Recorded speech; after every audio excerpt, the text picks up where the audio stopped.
as an editor now, do you like journalists who are who take orders and just do their job well, or who are more outgoing and challenging and take initiatives and risks to get scoops? Oh, absolutely. I think there's no question. I think a good journalist is someone who's passionate and is able to do that, take that extra step to get that little bit extra.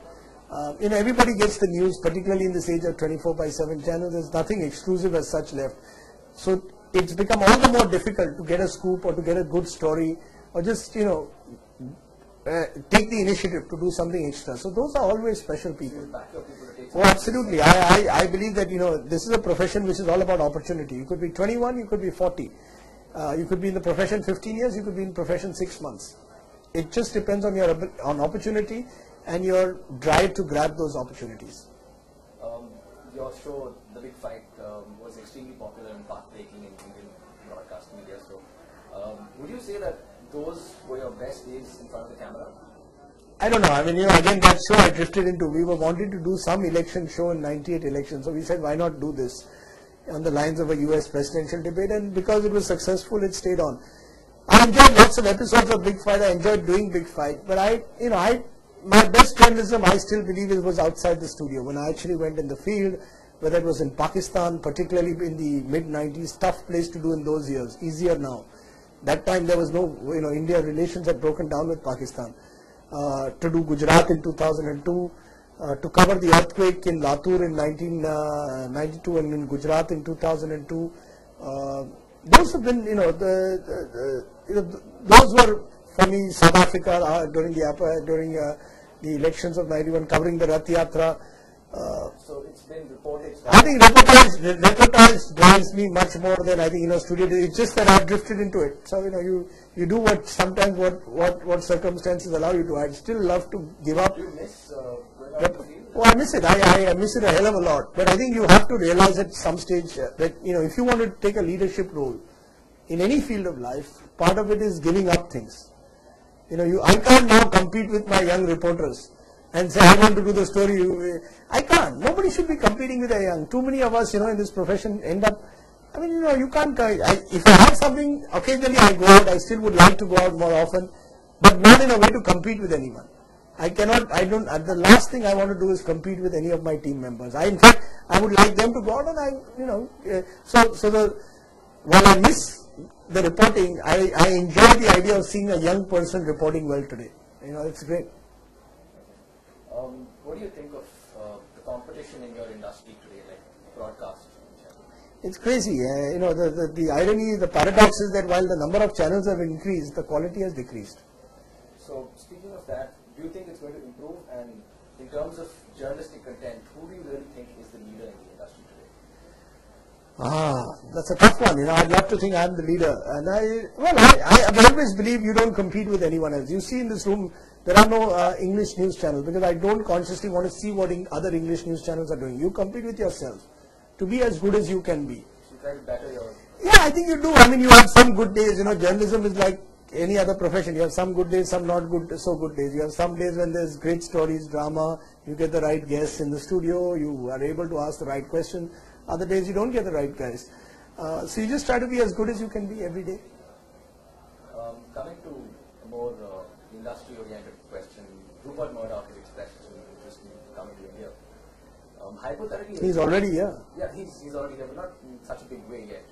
Hypothetically, assuming that he's going to be able to hold a majority or controlling stake in the Indian media in about 1 or 2 years from now, how do you see this impacting your channels and the broadcast media in general?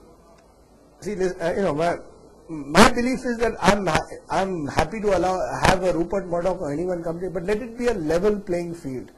The problem is that if you put restrictions on me and put a cap of say 26% foreign investment in my company, but a Murdoch can come in through the back door with far greater access to funds, then it's not a level playing field. I need the same resources as he does. Then I'm ready to compete with anyone.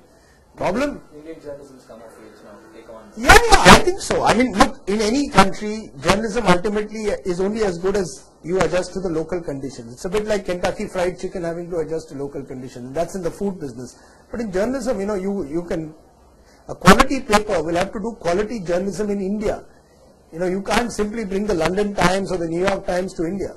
You've got to adapt it to Indian conditions. I'm saying when it comes to resources and industry resources, if Murdoch is going to get all the access to resources which I don't have, then it's not a level playing field. We need to give me the opportunity through law to have the same resources that he would have. Print versus broadcast versus the web. Who's going to command the maximum attention over the next 5 years of the reader, viewer, and media consumer in India? It's a tough one. Everybody said that when television came in, that newspapers would end. In India, newspapers are only growing. Numbers are growing. Their revenues are growing. When few television channels became many television channels, people said, again, the industry will go bust. As it has turned out, the advertising pie has only increased. Now that web has come and has had a second life in a sense, people are saying that web will take over for TV. I don't think so. I think each will complement each other. I think over the next 5 years, I think the model, it will be survival of the fittest. If you run a quality newspaper or a quality channel or a quality website, that will survive. If you believe in taking shortcuts, you will not survive. If you have a bouquet of channels, a network which is strong, you will survive. So I think if you are imaginative and innovative with your newspapers, you'll survive. If you can find niche products in the web, you'll survive. So I think it's much more about survival of the fittest and the strongest and the quality conscious now. That's very interesting because this is what Paul Harris has to say in the London Observer in September. He says, in future, media wars will not be fought between newspapers and perhaps not even between newspaper websites. They will be fought between internet brands, blogs, online video sharers, news aggregators, gossip sites, and things as yet undreamt of. They will not be fought in one city or one country, but across the globe. They will not be fought with the buying of a newspaper, but with a click of a mouse, or a button, or an iPhone, or a text.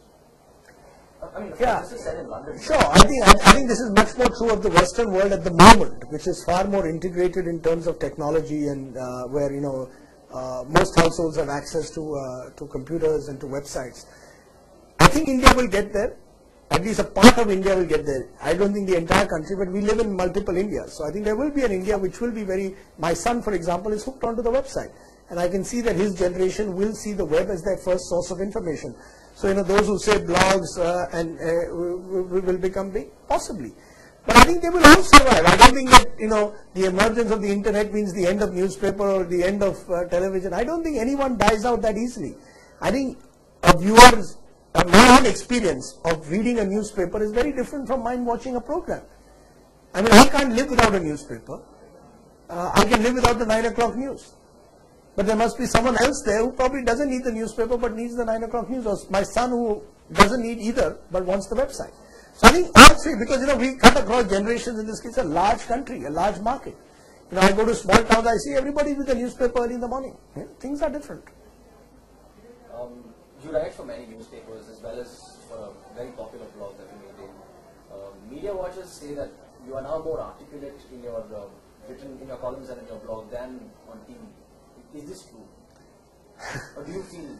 Look, frankly, as I said, I think partly because my first love is writing. I get more involved when I write an article because I feel an article has a certain longevity. So I spend a little more time on the writing than I do on television. And writing is with depth. I'm not saying that. It's just that I enjoy it. I think there are people who are made for television and there are people who are not made for television. I actually believe I'm not made for television. But I've learned to adjust to the medium. I enjoy it.